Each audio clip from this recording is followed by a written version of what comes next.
नमस्कार।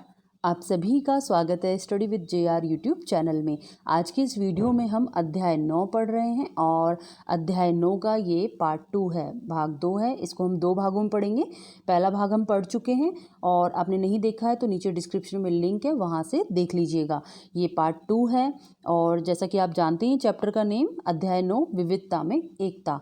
इसके अलावा आपको पता ही होगा कि हमारे इस चैनल पर माध्यमिक शिक्षा बोर्ड की सामाजिक विज्ञान की किताब जो है उसके अध्याय पढ़ाए जा रहे हैं और अब तक हम 8 जो अध्याय हैं पढ़ भी चुके हैं। यदि आपने ये भी वीडियोस नहीं देखे तो नीचे डिस्क्रिप्शन में लिंक है, वहाँ से आप देख लीजिएगा।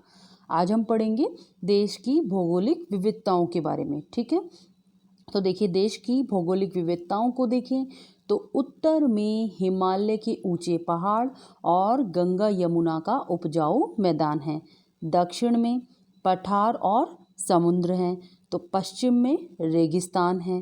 तो देखिए, देश की जो भौगोलिक विविधता है इसके बारे में हम देखें तो उत्तर में क्या है, हिमालय है, हिमालय के पहाड़ है और गंगा यमुना का उपजाऊ मैदान है। दक्षिण की बात करें तो दक्षिण में क्या क्या है, पठार और समुद्र हैं। पश्चिम की बात करें तो पश्चिम में रेगिस्तान है। भारत में कुछ भाग ऐसे हैं जहां 12 महीने बर्फ जमी रहती है और भारत में कुछ स्थान ऐसे भी हैं जहां पर 12 महीने यानी कि साल भर बर्फ जमी रहती है। देश में गर्मी, सर्दी और बरसात अलग अलग मौसम होते हैं। जैसा कि हम सभी को पता ही है कि कभी हमारे देश में गर्मी सी हो जाती है, कभी सर्दी आती है, कभी बरसात होती है, मौसम बदलते रहते हैं, बिल्कुल अलग अलग मौसम होते हैं। भारत के अलग अलग भागों में खान पान भी अलग अलग होता है और जैसे हमारे भारत के जो अलग अलग भाग हैं, अलग अलग राज्य हैं, वहाँ का खान पान भी बिल्कुल अलग है।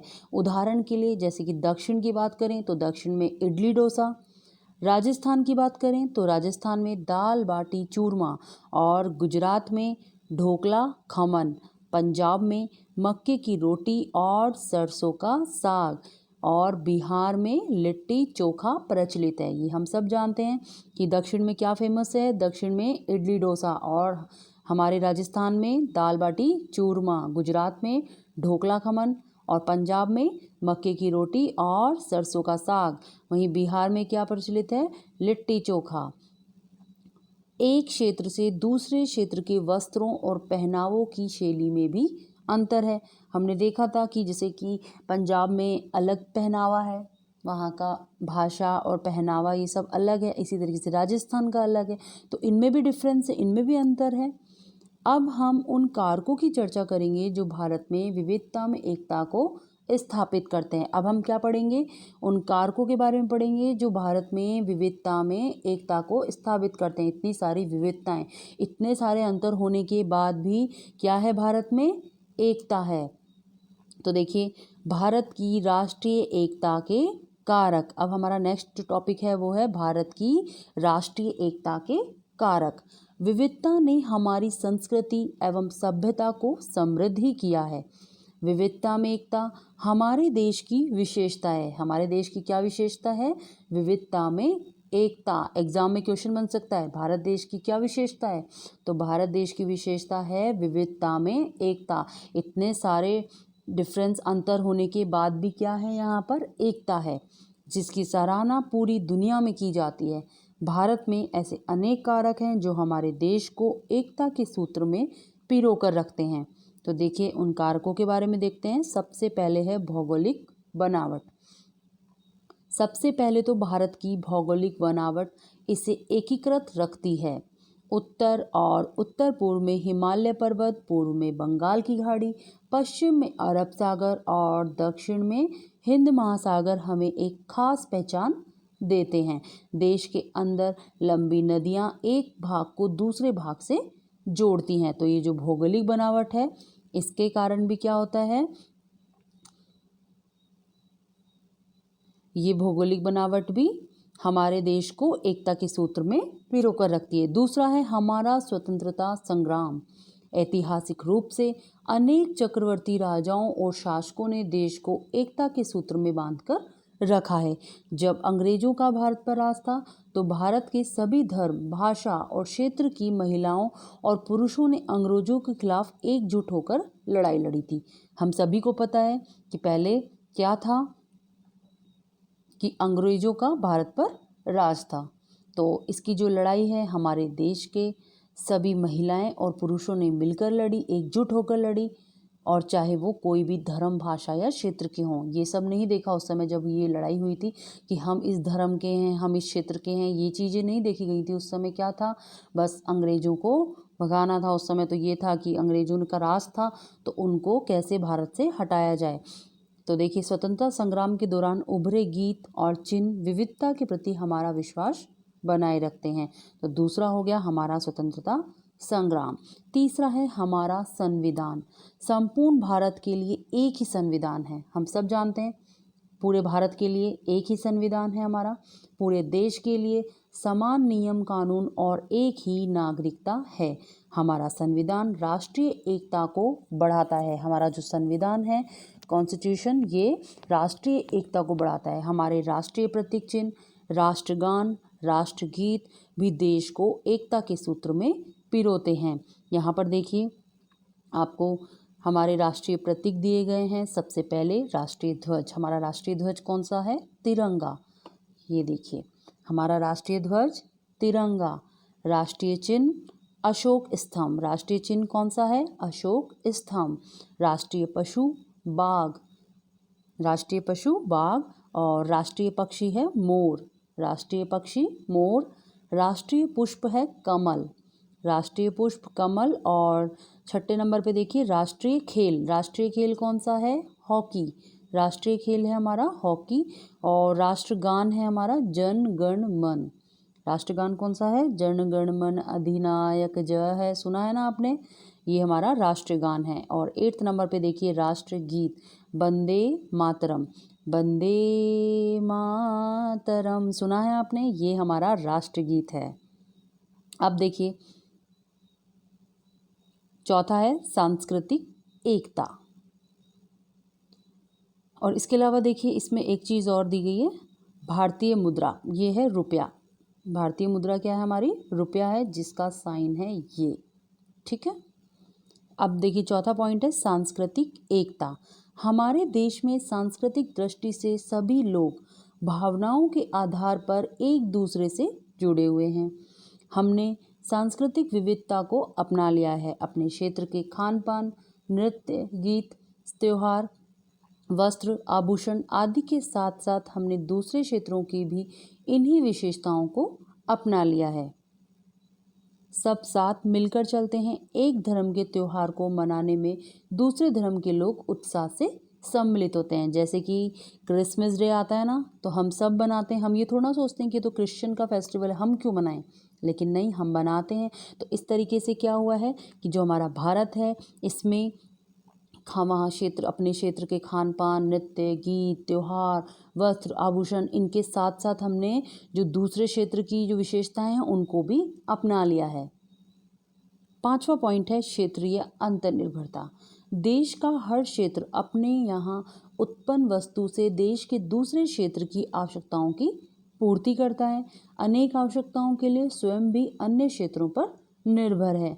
हमारे बाजार, कल कारखाने, संचार, परिवहन, यातायात के साधन हमारी आवश्यकताओं को अंतर्निर्भरता में परिवर्तित करते हैं।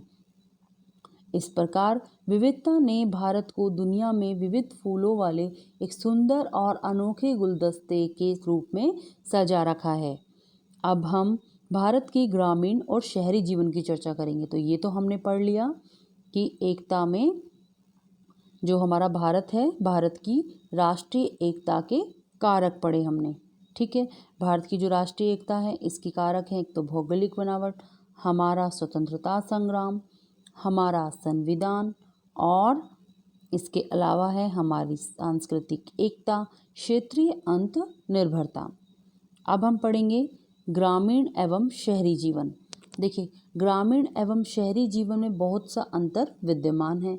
भारतीय ग्रामीण क्षेत्र की बात करें तो यहाँ आसपास पड़ोस के लोग में परस्पर घनिष्ठता अधिक होती है और वे एक दूसरे के सुख दुख में अधिक निकटता से सम्मिलित होते हैं। गांव में खुलापन और हरियाली होती है। दूसरी ओर क्या होता है, गांव में बिजली, पानी, शिक्षा, चिकित्सा, यातायात, मनोरंजन आदि की सुविधाएं शहरों जैसी नहीं हैं। तो देखिए यहाँ पर हम पढ़ेंगे ग्रामीण यानी कि गाँव का और शहरी यानी कि शहर का जीवन। तो देखिए गाँव जो होता है, गाँव में क्या होता है, खुलापन होता है, हरियाली होती है। और लेकिन गांव में क्या होता है, बिजली, पानी, शिक्षा, चिकित्सा, यातायात, मनोरंजन, इनकी जो साधन होते हैं ना, ये सुविधाएं होती हैं, वो शहरों जैसी नहीं होती। मतलब मिलती तो हैं लेकिन शहरों जैसी नहीं मिलती हैं। गांव में अधिकांश लोग खेती, पशुपालन और उनसे जुड़े काम धंधे करते हैं। आजकल अनेक कारणों से अर्थव्यवस्था में कृषि का योगदान कम होता जा रहा है। इस मशीनी युग ने गांव के परंपरागत कुटीर उद्योगों को समाप्त कर दिया है। यहाँ बेरोजगारी शहरों से ज़्यादा होने के कारण लोग रोजगार एवं बेहतर जीवन के लिए शहरों की ओर पलायन करते हैं। शहरी लोगों का जीवन ग्रामीण जीवन से अलग होता है। आपने देखा होगा कि जो ग्रामीण जीवन होता है, ये देखिए ग्रामीण जीवन की यहाँ पर पिक्चर दिखाई गया है, चित्र दिखाया गया है कि वहाँ पर किस तरीके से देखिए खेतों में काम होता है, सब मिलजुल कर काम करते हैं, है ना, खेतों का।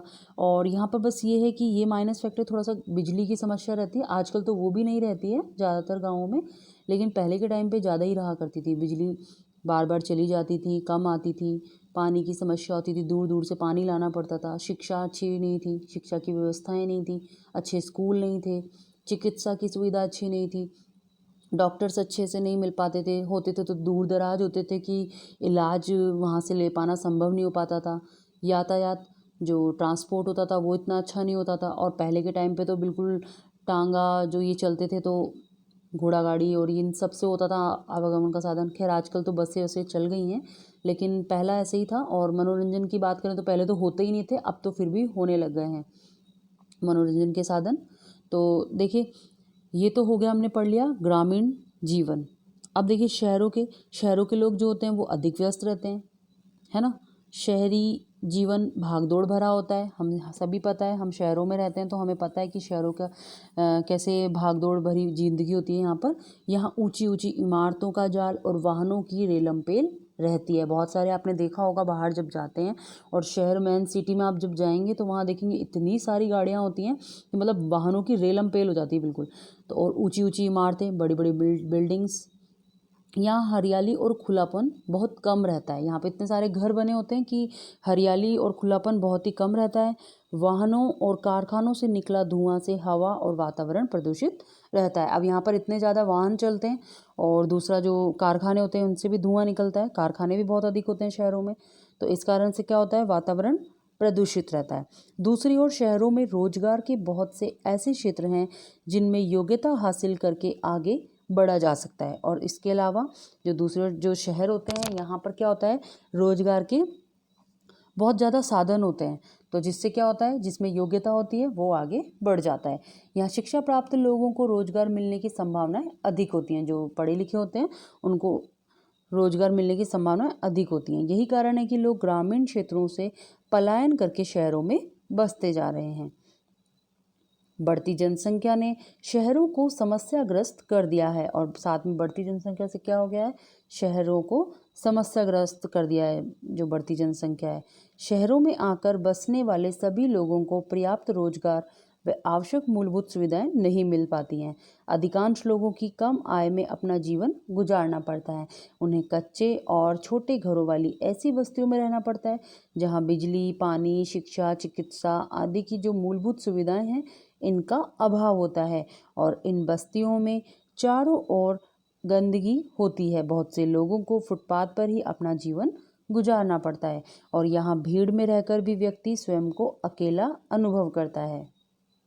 देखिए इस चित्र में आपको दिखाया गया है, इसमें कच्ची बस्तियां व बहुमंजिला भवन। कच्ची बस्तियां आपने देखी होंगी, इस तरीके से लोग बहुत छोटी छोटी बस्तियां बना लेते हैं, कच्ची बस्तियां होती हैं। और ये बहुमंजिला भवन है, बड़ी बड़ी बिल्डिंग्स हैं जो ये देख रहे हैं। तो देखिए जो जनसंख्या जिस प्रकार से बढ़ती जा रही है उससे क्या हो रहा है, शहरों को प्रॉब्लम हो रही है। क्या प्रॉब्लम हो रही है, शहरों में प्रॉब्लम हो रही है, वहाँ पर जगह कम होती जा रही है रहने की। पर्याप्त रोजगार नहीं मिल पा रहा है लोगों को, और मिल भी रहा है तो बहुत कम मिल रहा है कि उनकी मूलभूत सुविधाएं पूरी नहीं हो पाती हैं। फिर उनको क्या होता है, कम आय मिलती है, कम इनकम होती है, तो उनको जीवन उस अकॉर्डिंग अपना गुजारना पड़ता है। जैसे इनकम ही कम है तो नेचुरल सी बात है, वो जो व्यक्ति है अच्छा पक्का मकान नहीं ले सकता, तो वो क्या करता है, वो थोड़ा सा पैसा बचाने के लिए फिर कच्ची बस्तियों में जाकर रहता है। कुछ लोग तो ऐसे होते हैं जो सुबह काम पर जाते हैं, रात को आते हैं और फुटपाथ पर भी सो जाते हैं, ताकि जो एक कमरा भी लेंगे तो उसका किराया भी ना देना पड़े, ऐसे लोग भी होते हैं। तो इन सब चीज़ों का कारण यही है कि शहरों में क्या हो रहा है, एक तो जनसंख्या बढ़ती जा रही है, और शहरों में क्या, गाँव में भी, सभी जगह मान के चलिए, अपने पूरे भारत में मान के चलिए, जो बढ़ती जनसंख्या है ना, इसके कारण प्रॉब्लम तो हो ही रही है। इसीलिए तो सरकार द्वारा समय समय पर जो जनसंख्या नियंत्रण के कार्यक्रम है ये चलाने पड़ते हैं, और जागरूक करना पड़ता है जनता को, ये चीज़ें होती हैं। तो देखिए यहाँ पर क्या है, जो गांव से लोग शहरों की तरफ आ रहे हैं कमाने के लिए, मतलब रोजगार की तलाश में, तो इसलिए भी हो रहा है। और ये चीज़ें मतलब कहीं ना कहीं शहरों पर भी इफ़ेक्ट पड़ रहा है इन चीज़ों का।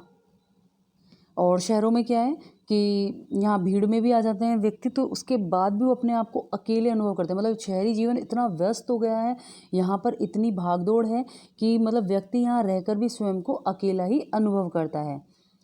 तो देखिए इसके साथ ही हमारा ये चैप्टर फिनिश हो गया है। उम्मीद करती हूँ आपके लिए वीडियो हेल्पफुल रही होगी। अगर वीडियो हेल्पफुल रही तो प्लीज़ वीडियो को लाइक कर दीजिए। इसके साथ ही अपने मित्रों के साथ, अपने दोस्तों के साथ इन्हें शेयर भी कर दीजिए वीडियो को, और चैनल को सब्सक्राइब नहीं किया है तो सब्सक्राइब भी कर लीजिए। धन्यवाद।